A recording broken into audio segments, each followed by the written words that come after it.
Alors, on a vu un grand nombre de choses, même si c'est très peu, c'est déjà pas mal, puisqu'on connaît rien, on connaissait rien. On sait qu'on a enregistré sous. On sait qu'on est capable de se déplacer, de sélectionner des plages de valeurs, de créer des formules. C'est pas simplement des valeurs, mais on a bien des formules. Regardez ici, on a bien des formules dans les cellules. Tout ça, ça a été créé grâce aux formules R1C1 qui sont des propriétés. Ici, c'est des propriétés de la cellule active. La cellule active, ça avait été celle qui avait été sélectionnée. On avait copié vers le bas, donc le 5 qui était là, on l'avait copié vers le bas sous cette forme. Donc il avait reproduit la formule. Comme la formule c'était F2, il avait mis du F3, ici de la même manière.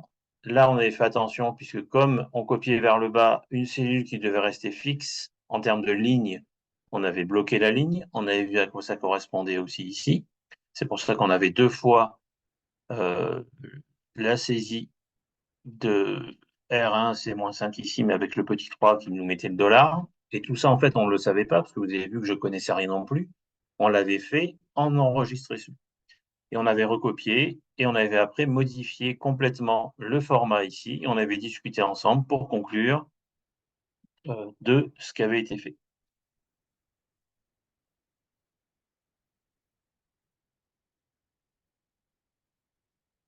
Alors, on en est au range. Si on va en F5, l'idée, ça va être de créer des totaux, c'est-à-dire des sommes, des effectifs et des pourcentages. Donc, on va se mettre en F5, débogage, pas à pas détaillé, et on voit que la cellule active, c'est bien F5. On va écrire, alors on aurait pu mettre du texte, hein, on aurait pu dire aussi le range point value égale entre parenthèses totale. Là, c'est pas nous qui avons décidé, il y a plusieurs façons de faire, c'est pour ça que c'est intéressant, enfin intéressant. C'est pour ça que ça vaut le coup que je vous en parle un petit peu, puisque là, c'est Excel qui a converti lui-même, ou le développeur qui a converti lui-même vos actions. Mais il y a d'autres façons de procéder, de programmer ce qu'on a exécuté sous Excel. Là, il a choisi de le faire sous forme de formule et il a écrit du texte, donc il a écrit total. Donc si vous exécutez ici débogage, il vous écrit total dans cette ligne. Comme c'est du texte, par défaut, c'est justifié à gauche. Justifié, ça veut dire que le texte est mis à gauche dans la cellule. Justifié à droite, vous le voyez, c'est ici, c'est pour des nombres. Ici aussi. Par contre, là, c'est du texte, c'est justifié à gauche.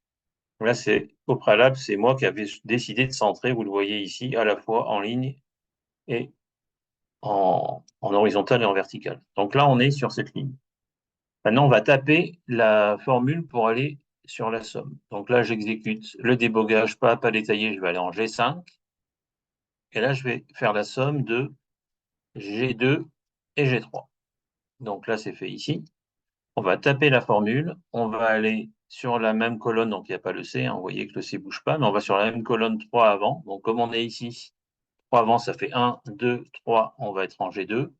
Et ici, on va deux lignes avant par rapport à là où on est, c'est-à-dire 1 et 2. Donc il va prendre G2, G3. Donc là, il va taper la formule qui est la somme de G2, G3. Donc si vous exécutez, c'est ce qu'il va mettre. Alors là, ce qui s'est passé, c'est très bien, je n'ai pas fait exprès, mais je n'étais pas en G5. Je m'étais mis dans cette formule ici. Donc là, il a tapé une somme qui est mauvaise. Donc ce que je vais faire, c'est que je vais modifier ma feuille Excel en remettant correctement ce qu'il fallait. J'ai fait comment? Comme j'ai copié vers le haut, le F3 devient du F2, et je me replace en G5. Et je vais lui demander, comme on a vu ça dans des vidéos précédentes, je me replace avec la flèche jaune où je veux, et je vais lui faire compiler le bon texte. Donc ça vaut le coup.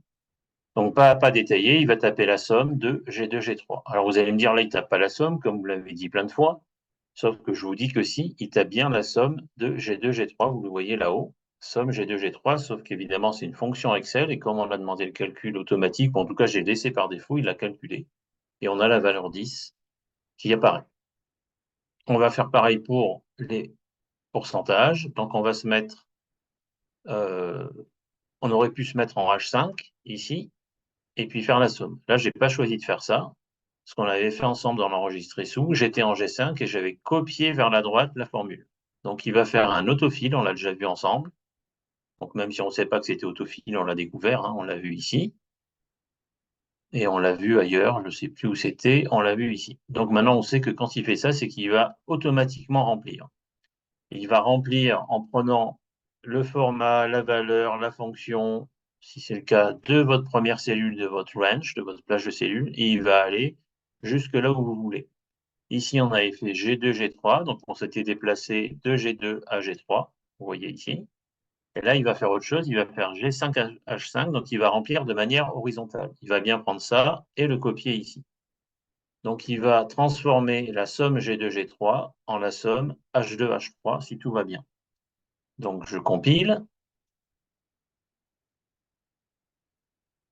Donc là, il s'est mis en G5. Et là, maintenant, la ligne sélectionnée, c'est bien celle-ci. Je la débug. Et il a créé la valeur qu'on a là, ce qui est bien la somme H2, H3 dont on avait parlé, qui est ici. Donc, encore une fois, il y a plusieurs façons de faire.